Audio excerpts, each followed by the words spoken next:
Se han dicho muchas tonterías sobre el rostro muerto, que si es obra de un brujo que vivía en mitad del bosque, que si te mira, morirás en 3 días, que se alimenta de huesos de animales vivos, o incluso que es producto de un aquelarre de brujas. Todo mentiras. A menudo, la realidad supera con creces la ficción, y este es uno de esos casos. Yo, por mi parte, prometo contaros toda la verdad, pero os advierto que quizás no sea apta para cualquiera, ya que la oscuridad que entresija esta historia puede herir la sensibilidad de algunos. Esta leyenda llegó a mi saber a través de mi difunto abuelo. Él nos advirtió tanto a mí como a mi hermana de los peligros que atañen la naturaleza, de cómo nuestros actos pueden tener repercusiones en un futuro, y puedo aseguraros que no encontraréis más razón que en las sabias palabras de un anciano. Yo aún era joven cuando mi abuelo nos hizo sentar. Sé que ha pasado mucho tiempo, pero mi memoria aún se mantiene fresca. Él siempre aseguró vivir la historia de primera mano, y juro por Dios que si no era cierto, aquel hombre tuvo que sufrir la desgracia muy de cerca, pues la convulsión de sus manos y el sudor que corría por su frente no es algo que se pueda fingir. Su voz se quebró por momentos antes de comenzar con la narración, pero aún así quiso seguir adelante. Supongo que hablar de ello le ayudaría de alguna manera. Mi abuelo creció en una pequeña aldea, en mitad del monte, aquí, en Asturias. El nombre de la aldea era algo así como Mar de Borrines o Mar de Nieblas. Él siempre alegaba que en aquel recóndito lugar la niebla acechaba día sí, día también, y el orvallo era constante y agotador. Dudo que podáis encontrar Borrines en el mapa, ya que el pueblo desapareció hace años. Pero si tenéis curiosidad, deciros que mi abuelo nos contó que se encontraba cerca del actual Taramundi. La gente del lugar se sustentaba por medio de la huerta local, ganadería y en ocasiones de la caza.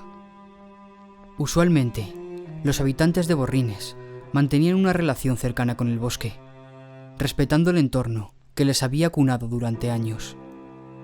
Esto se traducía en un uso consciente y sostenible de la tala, caza y explotación del terreno. Pero como sabemos, toda historia tiene su periodo oscuro.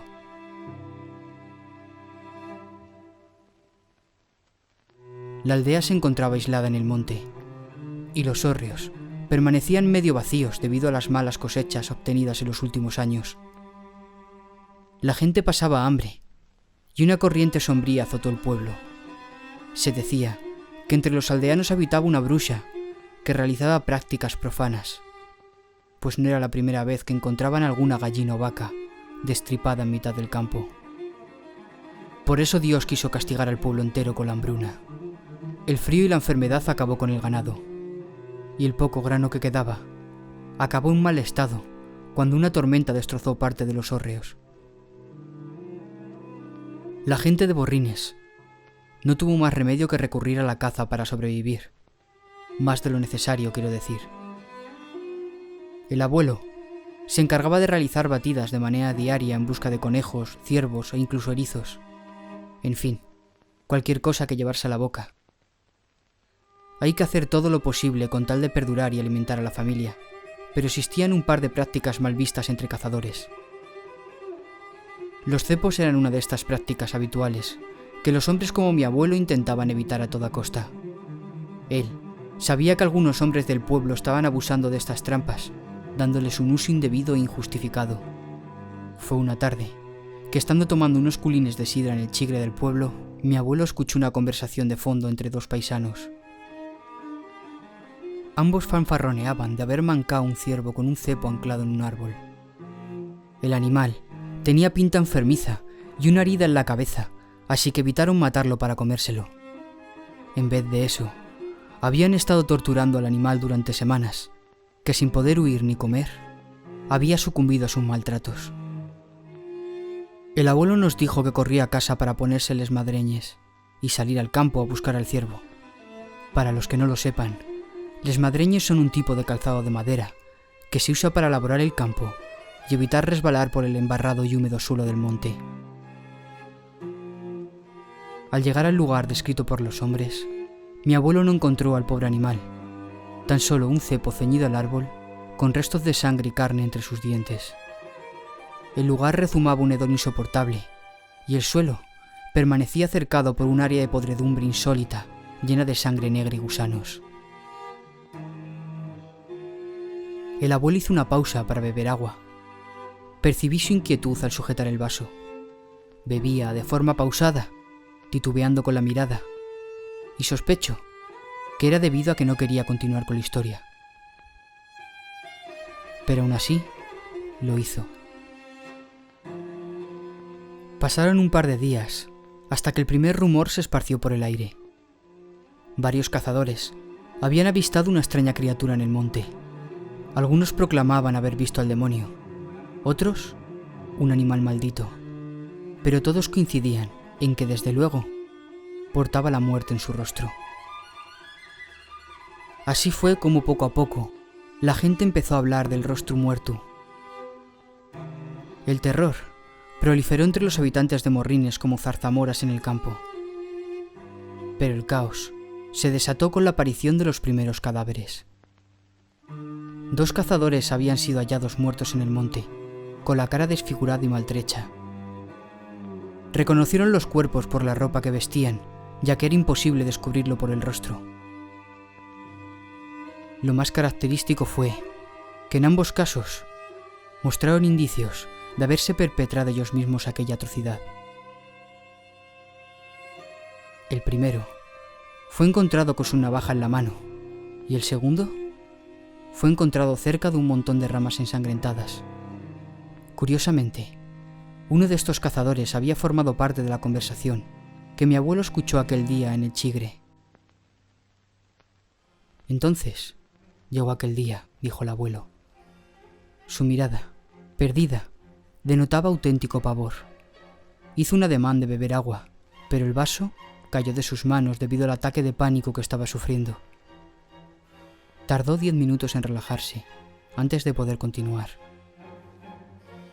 Yo lo vi, nos contó el abuelo. Sin ninguna duda, se trataba de aquel ciervo. Había salido a buscar un par de setas cuando lo encontré, allí, entre un par de árboles, cojeando.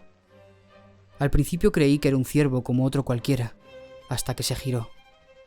El animal actuaba de forma normal, como si nada sucediese, pero su cara... no tenía cara. La carne de su rostro había sido corroída.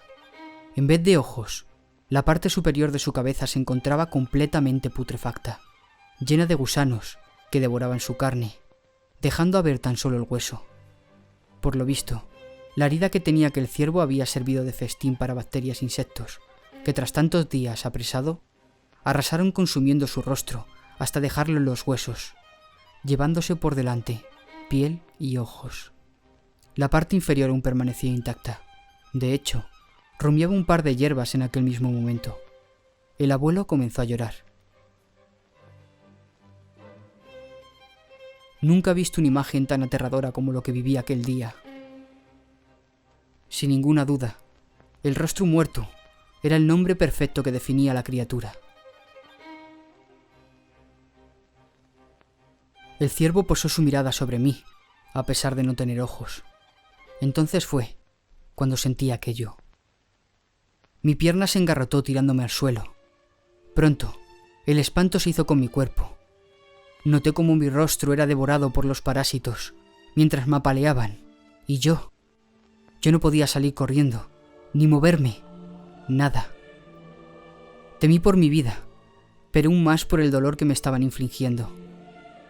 Mi boca se secó, el estómago arremetió contra mi ser, y el hambre que sentí se convirtió en insoportable.